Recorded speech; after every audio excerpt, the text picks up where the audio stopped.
दोस्तों, महाभारत में शकुनी मामा कौन थे? मित्रों, देखा गया है कि वो अक्सर पांडवों के विरुद्ध चाल चलते थे और पांडवों के दुश्मन थे। लेकिन दोस्तों, अपने असल जिंदगी में जो थे वो सबसे बड़े दुश्मन कौरवों के थे। मित्रों, गांधारी के भाई और दुर्योधन के मामा शकुनी को कौन नहीं जानता। महाभारत की गाथा में शकुनी अपनी कुटिल बुद्धि के लिए विख्यात माने जाते थे। कौरवों के मामा श्री शकुनी मामा को कौरवों का शुभचिंतक माना जाता था।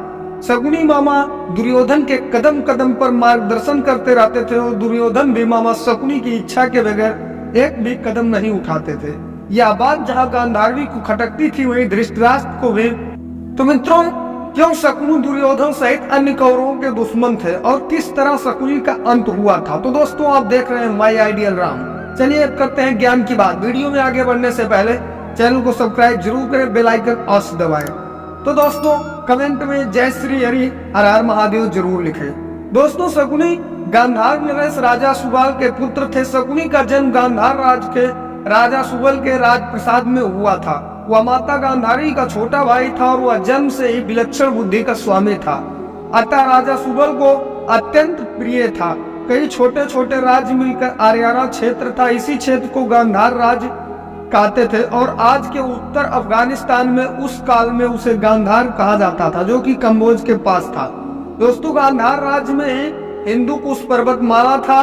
कौरवों को छल व कपट की राह सिखाने वाले शकुनी उन्हें पांडवों का विनाश करने में पग पग पर मदद करते थे, लेकिन उनके मन में कौरवों के लिए केवल बदले की भावना थी। तो दोस्तों, आइए जानते हैं क्यों कौरवों के प्रति शकुनी के मन में बदले की भावना थी। दोस्तों, उस समय गांधार राजकुमारी का रूप जो था बहुत ही सुंदर था और पूरे आर्यावर्त में उनकी सुंदरता की चर्चा होती थी। ऐसे में पितामह भीष्म ने धृतराष्ट्र का विवाह गांधार की राजकुमारी से करने की सोची। पहले उन्होंने सोचा कि गांधारी का अपहरण कर लिया जाए, लेकिन अंबा और अंबालिका के श्राप की वजह से उन्होंने ऐसा करने को नहीं सोचा और अंत में पितामह भीष्म गांधार की राजसभा में धृतराष्ट्र को रिश्ता लेकर गए, लेकिन उन्हें मालूम था कि उनका प्रस्ताव ठुकरा दिया जाएगा। तब भीष्म पितामह ने क्रोधपूर्ण लहजे में कहा कि मैं तुम्हारे इस छोटे से साम्राज्य पर चढ़ाई करूंगा और इसे समाप्त कर दूंगा। अंततः राजा सुबल को भीष्म के आगे झुकना पड़ा और अत्यंत क्षोभ के साथ उन्होंने अपनी सुंदर पुत्री का विवाह अंधे राजकुमार धृतराष्ट्र के साथ करना पड़ा। दोस्तों, गांधारी ने भी दुख पूर्वक आजीवन आंखों पर पट्टी बांध रखने की प्रतिज्ञा की। गांधारी से महाराज धृतराष्ट्र को 100 पुत्रों की प्राप्ति हुई थी, जो आगे चलकर कौरवों के नाम से प्रसिद्ध हुए। दोस्तों, माना जाता है कि गांधारी का विवाह महाराज धृतराष्ट्र से करने से पहले ज्योतिषियों ने सलाह दी थी कि गांधारी के पहले विवाह पर संकट है, अतः इसका पहला विवाह किसी और से कर दिया जाए, फिर धृतराष्ट्र से करें। इसके लिए ज्योतिषों के कहने पर गांधारी का विवाह एक बकरे से करवाया गया था। बाद में उस बकरे की बलि दे दी गई। कहा जाता है कि गांधारी को किसी प्रकार के प्रकोप से मुक्त करवाने के लिए ही ज्योतिषाचार्यों ने यह सुझाव दिया था।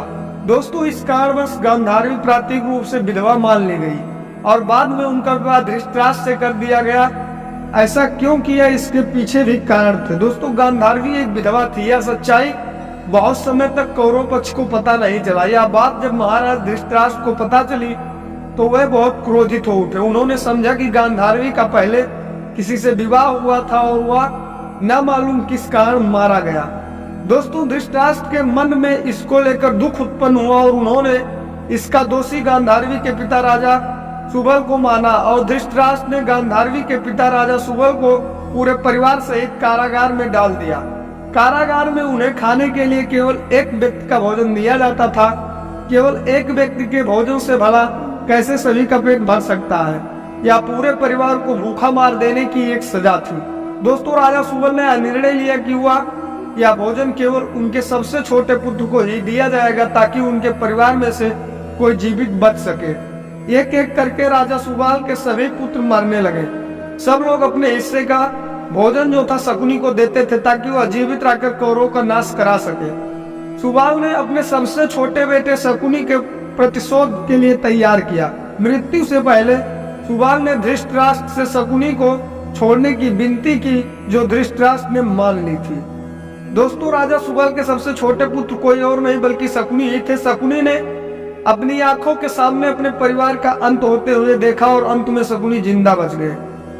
दोस्तों, जब कौरव वरिष्ठ युवराज दुर्योधन ने यह देखा कि केवल शकुनी ही जीवित बचे हैं, तो उन्होंने पिता से आज्ञा से उसे क्षमा करते हुए अपने देश वापस लौटा ले जाने या फिर हस्तिनापुर में ही रहकर अपना राज देखने को कहा। शकुनी ने हस्तिनापुर में रुकने के लिए निर्णय ले लिया।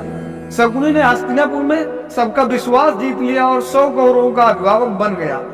अपने विश्वासपूर्ण कार्यों के चलते शकुनी को अपना मंत्री नियुक्त कर लिया। सर्वप्रथम उसने गांधारवी व धृतराष्ट्र को अपने बस में करके धृतराष्ट्र के भाई पांडु के विरुद्ध षड्यंत्र रचने और राज सिंहासन पर धृतराष्ट्र का आधिपत्य जमाने को कहा। फिर धीरे धीरे शकुनी ने दुर्योधन को अपनी बुद्धि के महाफास में बांध लिया और शकुनी ने केवल दुर्योधन को युधिष्ठिर के खिलाफ भड़काया, बल्कि महाभारत के युद्ध की नींव भी रखी। दोस्तों, यह बहुत कम लोगों को मालूम होगा कि शकुनी के पास जुआ खेलने के लिए जो पासे होते थे वह उसके मृत पिता के रीढ़ की हड्डी के थे, और अपने पिता के मृत्यु के पश्चात शकुनी ने उनकी कुछ हड्डियां अपने पास रख ली थी। शकुनी जुआ खेलने में पारंगत था और उसने कौरवों में भी जुए के प्रति मोह जगा दिया था। शकुनी की इस चाल के पीछे सिर्फ पांडवों का ही नहीं बल्कि कौरवों का भी भयंकर विनाश छिपा था, क्योंकि शकुनी ने कौरव कुल को नाश करने के लिए सौगंध खाई थी और उसके लिए उसने दुर्योधन को अपना मोहरा बना लिया।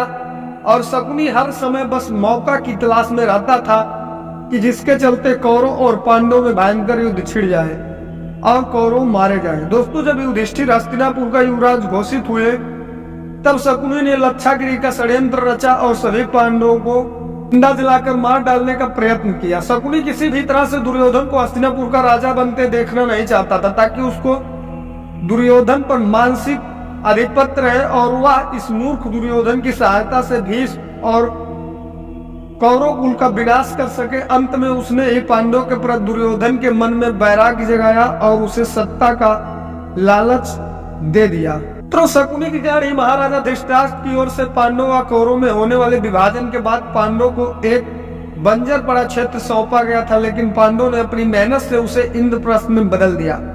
युधिष्ठिर द्वारा किए गए राजसूय यज्ञ के लिए दौरान दुर्योधन को यह नगरी देखने का मौका मिला। महल में प्रवेश करने के बाद एक विशाल कक्ष में पानी की उस भूमि को दुर्योधन ने गलती से असल भूमि समझकर उस पर पैर रख दिया और उस समय पानी में गिर गया। देखकर पांडवों की पत्नी द्रौपदी उस पर हंस पड़ी और कहा कि एक अंधे का पुत्र अंधा ही होता है। यह सुनकर दुर्योधन बेहद क्रोधित हुआ।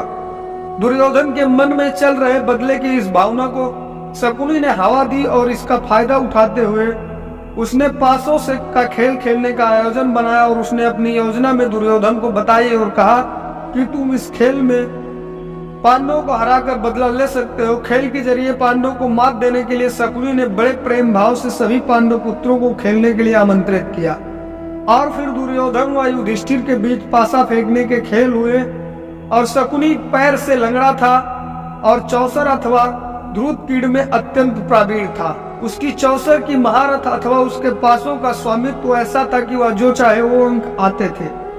दोस्तों, खेल की शुरुआत में पांडवों का उत्साह बढ़ाने के लिए शकुनी ने दुर्योधन को आरंभ में कुछ पारियों की जीत युधिष्ठिर के पक्ष में जाने को कहा, जिससे पांडवों में खेल के प्रति उत्साह उत्पन्न हो सके। धीरे धीरे खेल के उत्साह में युधिष्ठिर अपनी सारी दौलत व साम्राज्य हार गए। अंत में शकुनी ने युधिष्ठिर को सब कुछ एक शर्त पर वापस लौटा देने का वादा किया, यदि वह अपने बाकी पांडव भाइयों व अपनी पत्नी द्रौपदी को दांव पर लगाए। मजबूर होकर दुर्योधन ने शकुनी की बात मान ली और अंत में वह भी पारी हार गए। इस खेल में पांडव व द्रौपदी का अपमान ही कुरुक्षेत्र का सबसे बड़ा युद्ध और उसका कारण साबित हुआ। तो दोस्तों, अंत में किस तरह शकुनी का अंत हुआ था। दोस्तों, कुरुक्षेत्र के युद्ध में शकुनी ने दुर्योधन का साथ दिया था। शकुनी जितनी नफरत कौरवों से करता था उतने ही पांडवों से भी, क्योंकि उसे दोनों ओर से दुख मिला था। पांडवों को शकुनी के अनेक कष्ट दिए। भीम ने इसे अनेक अवसरों पर परेशान किया। महाभारत युद्ध में सहदेव ने शकुनी का इसके पुत्र के साथ वध कर दिया। तो दोस्तों, आशा करता हूँ आज का वीडियो आप लोगों को अच्छा लगा होगा। अगर वीडियो अच्छा लगा हो तो ज्यादा से ज्यादा लोगों तक शेयर करें और ऐसे ही धार्मिक और आध्यात्मिक वीडियोज के लिए सब्सक्राइब करें माई आइडियल राम। मिलते हैं दोस्तों फिर एक अगले वीडियो के साथ। तब तक के लिए आप सभी को जय श्री कृष्ण, हर हर महादेव।